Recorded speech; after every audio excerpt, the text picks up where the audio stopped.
ہم غسل کرتے ہیں تو اسی طرح شریعت نے ہمیں غسل کے فرائض بھی عطا فرمائی ہے۔ غسل کے فرائض کیا ہیں؟ غسل کے فرائض یہ ہیں کہ غسل کے 3 فرائض ہیں۔ غسل کے کتنے فرائض ہیں؟ غسل کے 3 فرائض ہیں۔ جو بندہ ان 3 فرضوں کو ادا کرے گا تب جا کے اس کا غسل ادا ہوگا، تب جا کے وہ پاک ہوگا۔ 3 فرض کون سے ہیں وہ بھی ہم سن لیتے ہیں۔ 3 فرض یہ ہیں کہ پہلا کیا ہے؟ پہلا ہے کلی کرنا۔ پہلا کیا ہے؟ پہلا کیا ہے؟ کلی کرنا۔ اب دوسرا کیا ہے؟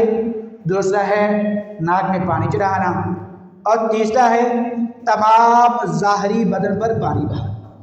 تیسرا ہے تمام ظاہری بدن پر پانی بہانا۔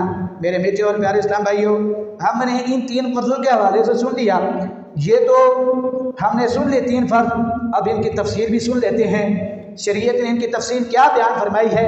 شریعت نے ان کی تفسیر بیان فرمائی ہے کہ پہلا ہے کلی کرنا۔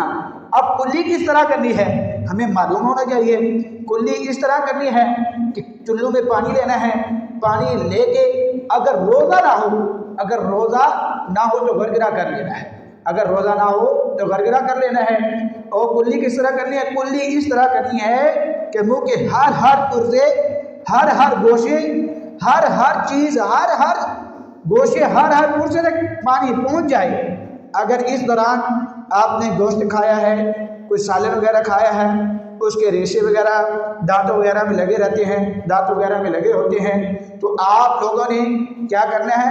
پہلے ان ریشوں کو دور کرنا ہے، ان ریشوں کو ہٹانا ہے۔ ان ریشوں کو ہٹا کے آپ لوگوں نے کلی کرنی ہے۔ کلی کرنی ہے تو بتا دیا کلی کیسے کرنی ہے۔ کلی اس طرح کرنی ہے کہ کلی کرنے کے لیے ہمیں کلی کریں تو کلی سے ہر پرزے، ہر گوشے، ہر جگہ تک پانی بیٹھ جائے۔ پانی بیٹھ جائے تو وہ کلی ہماری کمپلیٹ ہوگی۔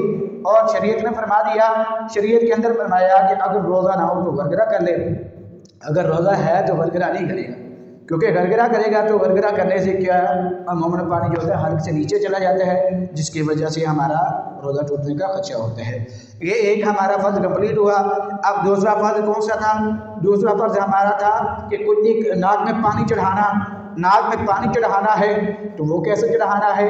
ناک میں آپ نے چلو میں پانی لینا ہے، چلو میں پانی لے کے آپ نے اگر روزہ نہ ہو تو نرم ہڈی تک، نہ کی نرم ہڈی تک، یہاں تک نرم ہڈی تک پانی کا پہنچانا ضروری ہے۔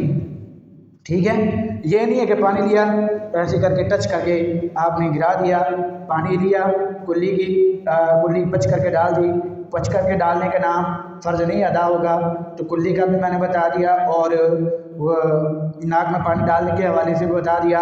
اب ہے تمام تیسرا فرض کون سا تھا؟ تیسرا فرض تھا تمام ظاہری بدن پر کیا کرنا؟ پانی بہانا۔ تمام ظاہری بدن پر پانی بہانا ہے تو اس کی ڈیفینیشن کیا ہے؟ اس کی تعریف کیا ہے؟ اس کی ڈیفینیشن یہ ہے کہ سر کے بالوں سے لے کے پاؤں کے ناخنوں تک، سر کے بالوں سے لے کے پاؤں کے ناخنوں تک تمام جسم کا تر ہونا ضروری ہے۔ یہ ہے تمام ظاہری بدن۔ تمام ظاہری بدن پر پانی بہانے کا مطلب کیا ہے کہ تمام ظاہری بدن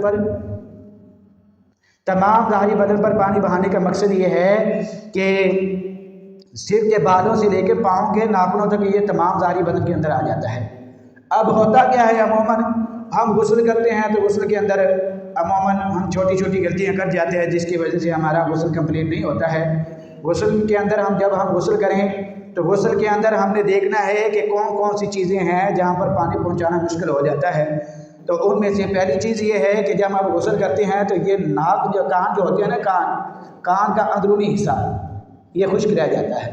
ہم نے جب بھی غسل کرنا ہے تو اس کے اندر اچھے طریقے سے انگلی ڈال کے اس کو کیا کرنا ہے؟ صاف کرنا ہے، تر کرنا ہے۔ کانوں کے سوراخوں کو بھی صاف کر کے تر کرنا ہے۔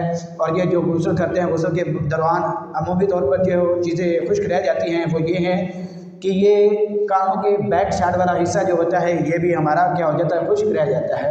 تو لہٰذا اس کو بھی اچھے انداز میں آپ جب غسل کریں تو اس کو یہاں پر بھی پانی بہانا کیا ہے؟ ضروری ہے۔ اب دوسری چیز کیا ہوتی ہے؟ دوسری چیز یہ ہے کہ جب ہم غسل کرتے ہیں تو غسل کرنے کے دوران ہماری یہ جو ناف ہے، یہ سوراخ جو ہے نا، یہ سوراخ یہ اندر سے سوکھا رہ جاتا ہے، یہ خشک رہ جاتا ہے۔ تو ہم